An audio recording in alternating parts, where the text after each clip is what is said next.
Hello everyone.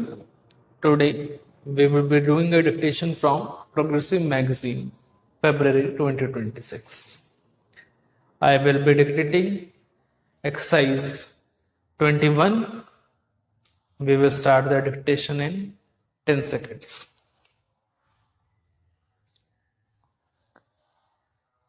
5 seconds to go.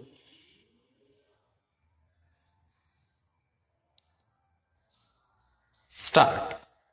The ministry has taken care to foster regional languages. For that purpose, it has spent certain amounts, but with that meager amount, they cannot expect to develop all the regional languages which are recognized in our constitution.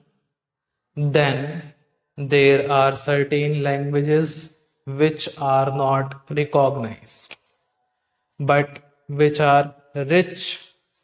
Some amount should be spent for their development also. The Sahitya Academy is a national academy of letters. It has to work for all the Indian languages. In addition, they have to do work in Tibetan and other foreign languages also. But the total allocation for that institution is round about rupees 20 lakhs only, and out of that 80% or something like that is spent on establishment. Then what remains for the development of the languages or to take up projects for the development of the regional languages.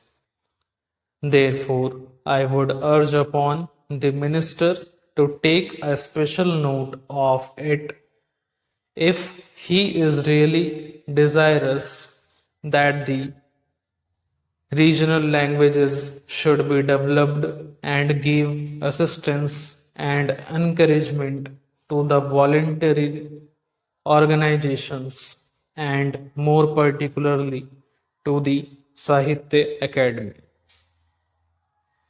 I find from the report of the ministry that the National Book Committee was constituted in 1976 and again in 1980, but since 1980 it has not been constituted and has not been functioning. Then how can we expect that this ministry will deliver the goods so far as national books are concerned? That also should be taken into consideration and prompt action should be taken. There is a certain formula laid down in the report for the export and import of the books. There only the amount has been mentioned, nothing has been mentioned about the quality or the nature of the book which can be imported or exported. There is no institution or committee to supervise it. It is left to the Commerce Ministry, and the Commerce Ministry does it in a commercial way. But everybody knows that books imported in a commercial way cannot serve the cause of education and enrich knowledge. There are manuscripts lying all over the country. There is a saying in respect of Greek that what has been published in a language is only 1/10 of what exists.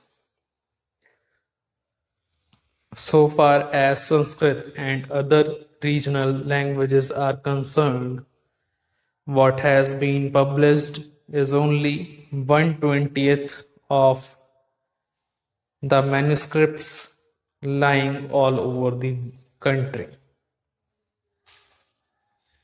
So far as education is concerned, we are entering a new phase. Our Prime Minister has declared the new education program, which has been accepted by the nation and is being implemented in various spheres. I would request the minister here to devise ways and means for the involvement of the teachers and students in the speedy implementation of this program. Let me say that on education depends not only our future but even our survival. I do not think we have realized this obvious truth, but sometimes even an obvious truth has to be repeated. If that is so, I would like to ask my dear and esteemed friend, the Education Minister, and his able colleague, whether they and we together have really succeeded in giving priority to education, educational programs, and allot them adequate funds. Of course, for education, the funds will always be inadequate, but in our country, I find over a period of many years since independence, the fund allotted to education are very meager.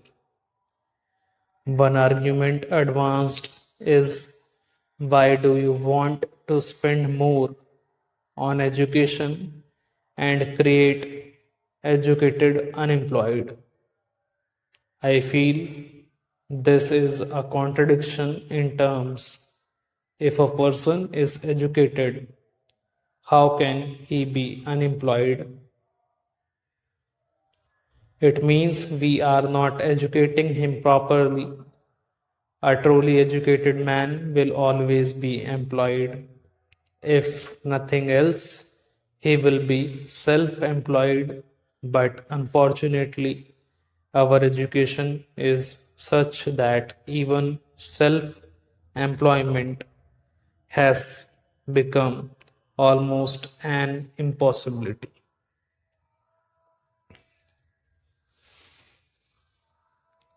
Coming back to my main point, I would like education to be given the topmost priority by all concerned, by the community at large, by the union and state government, and by the leaders of public opinion.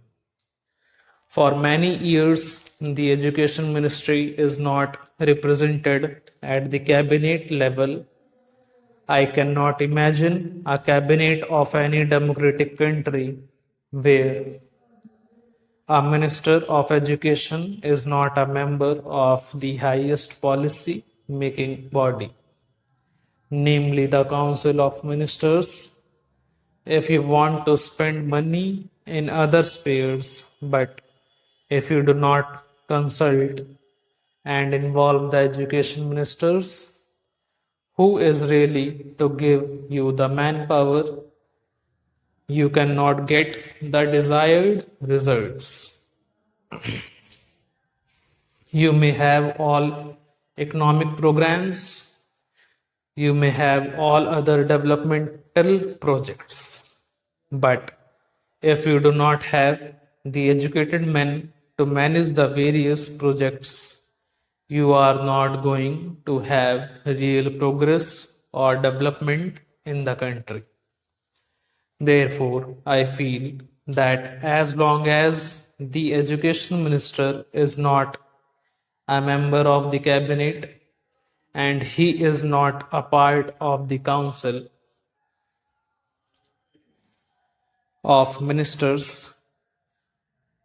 I do not think any effort at discussing these points in this august house will be of much significance.